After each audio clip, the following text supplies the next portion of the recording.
Nah disinilah kemudian, baru berapa minggu lalu, dalam 5 tahun terakhir ini, kelompok-kelompok Islam seolah menjadi terasing di negerinya sendiri. Itu yang dia rasakan. Berapa ulama yang berjuang mendirikan republik ini.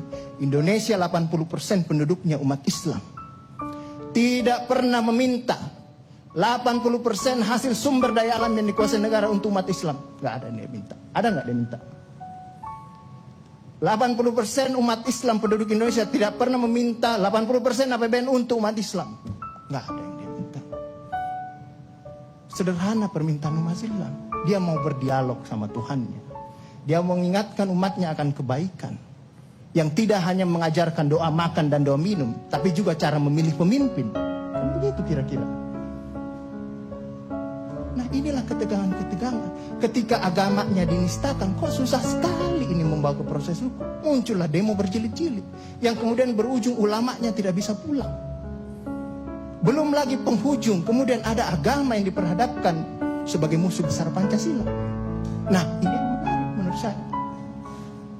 Saya ini Islam, tapi bukan pengetahuan Islamnya seperti Ustadz Ali Mukhtar Ngabalin dan Abu Bakar. Ustadz Abu Bakar. Tapi dengan segala awam saya terhadap Islam. Ketika saya ditanya, Pancasila itu di mana dalam kehidupan saya? Maka saya akan mengatakan bahwa ketika saya lahir, orang tua saya itu membisikkan Pancasila di telinga saya. Cuma bahasanya bukan seperti yang tertulis dalam Undang-Undang Dasar itu. Dia membahasakan Allahu Akbar, Allahu Akbar, Asyhadu an la ilaha illallah, Asyhadu anna Muhammadar Rasulullah. Apa yang saya dengar di situ? Ketuhanan yang Maha Esa. Hayya 'alas shalah. Apa yang saya dengar di situ? Mari kita bersatu sama-sama. Karena kita akan mendirikan sholat.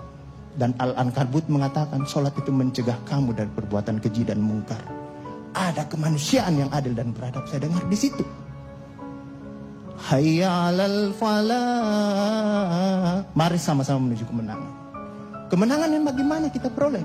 Kerakyatan yang dipimpin oleh hikmat kebijaksanaan dalam pemusatan perwakilan. Kemenangan yang bagaimana? Keadilan sosial bagi seluruh rakyat Indonesia. Itulah kemenangan yang kita tuju. Kita kembali lagi takbir. Allahu Akbar, Allahu Akbar, la ilaha illallah. Kita ulang lagi. Dan Pancasila yang kita tiupkan itu 5 kali sehari. Belum selesai di sini, selesai bunyi terus. Ya kan Ustaz kan? Belum selesai di daerah sini, selesai bunyi bertalu-talu terus. Seluruh dunia bertalu-talu. Inilah Islam.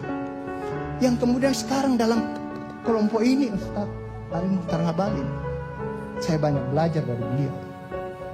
Inilah yang kemudian sekarang, kenapa kami mau diperhadap-hadapkan? Kenapa kami ada yang menjalankan keyakinannya ketika dia celananya cingkrang, radikal, atau dia pakai cadar, dulu diperhadap-hadapkan. Saya Indonesia, saya Pancasila, ada dulu itu, banyak sekali seperti itu. Kenapa kami seperti ini? Sekarang, akhirnya sekarang semua orang disuruh pakai cadar. Seperti itu. Inilah kemudian rentetan yang membuat istilah tadi Ustadz Abu Bakar. Kok paranoid sekali dengan undang-undang HIP ini? Ada luka. Ada luka yang tadinya sudah mulai mengering, dilupakan. Tapi tiba-tiba ini kemudian dikhawatirkan.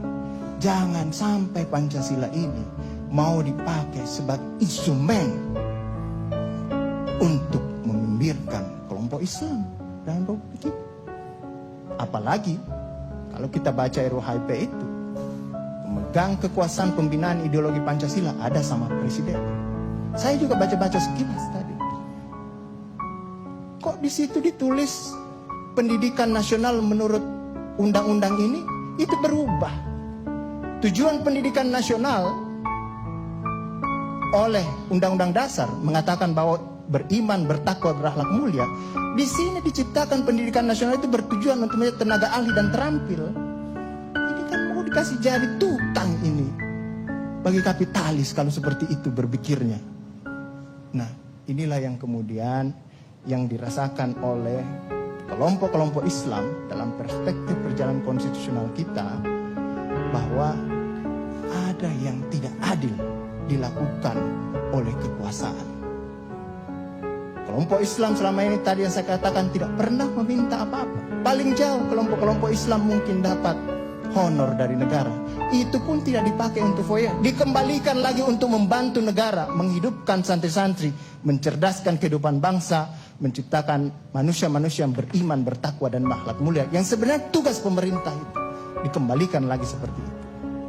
Itulah yang kemudian mulailah sekarang kelompok Islam sangat hati-hati kalau kemudian Pancasila ditiupkan terus, seolah-olah ini mau dijadikan instrumen untuk memarginalkan. Siapa kekuasaan itu, pertanyaannya? Saya juga tidak tahu. Tetapi kita akan bisa menemukan jawabannya itu, Pak Fadli, Pak Ali Muhtar.